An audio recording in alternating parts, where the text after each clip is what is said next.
ही स्वामींची माहिती सांगतो. स्वामी महाराज अक्कलकोटमध्ये पहिल्यांदा आले तेव्हा वेशीमध्ये एका मुसलमानाने त्यांची चेष्टा केली, सुधाराव राहतो, आणि ही चेष्टा केली, रिकामी चिलीम ओढायला दिली. हे चिलीम त्यांनी ओढायला दिली रिकामी, त्यामुळे तंबाखू गुटखा काही घातलं नाही. स्वामींच्या हातात दिली. स्वामींनी ते अजून अग्निज्वाला प्रज्वलित करून दाखवली रिकाम्या. तो पहिला चमत्कार अक्कलकोटमध्ये दाखवला. तो चमत्कार पाहिल्यावर तो घाबरला मुसलमान, आणि स्वामींना शरण जाऊन त्याने हा अंगरका बक्षीस दिला त्याच्याकडचं शहर. समजलं, ह्या उर्दू भाषा चंद्रपूर दिसते. त्यांनी जे दिलेलं शहर स्वामींनी वापरलंय ते 7.5 फूट उंची होती स्वामींची. सरळ उभे राहिल्यानंतर गुडघ्यापर्यंत हात होते. अजानुभव ही त्यांनी वापरली. रुद्राक्ष माळ. गाडी घोडा फिरण्याची व्यवस्था नव्हती त्यावेळी, मेहनतून दोन्ही त्यावेळी त्यांच्याबरोबर असणाऱ्या रघुचंदनाच्या ह्या काढावा. समजलं. घोड्या कंपनी भारतामध्ये पहिल्यांदा आली. पुढे पुढे हे त्यांना उलट तुम्हाला यायचं, इकडे पुढे आला तुम्ही शर्ट दिसत उलट बघायला लागली पाहिजे. समजलं. हा घोड्या कंपनी भारतामध्ये पहिल्यांदा आली. चोरून फोटो मारले स्वामींनी बघितले सगळे माकडं होते. स्वामींना विचारला काढले म्हणजे माकडं होते, फेकून टाकले. परत 5व्या वर्षात स्वामींनी आदेश केले, काढा फोटो. त्यावेळेस हा काढलेला फोटो.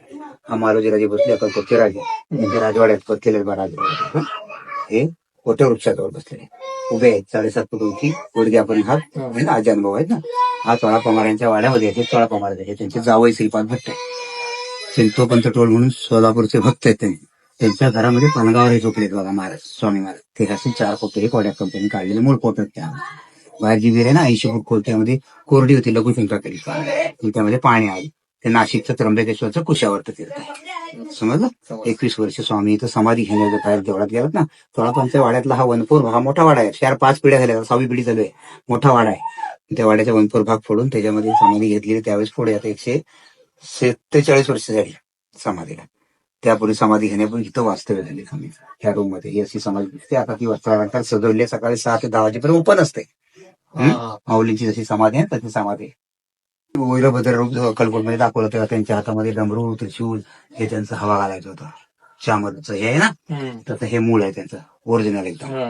हे त्यांचं छत्र चांदीचं तेव्हा हे कुराट त्यांच्या हातात होते. असं वीरभद्र रूप अचानक दाखवलं त्यावेळेच्या त्यांच्या हाताला सगळ्या वस्तू आहे.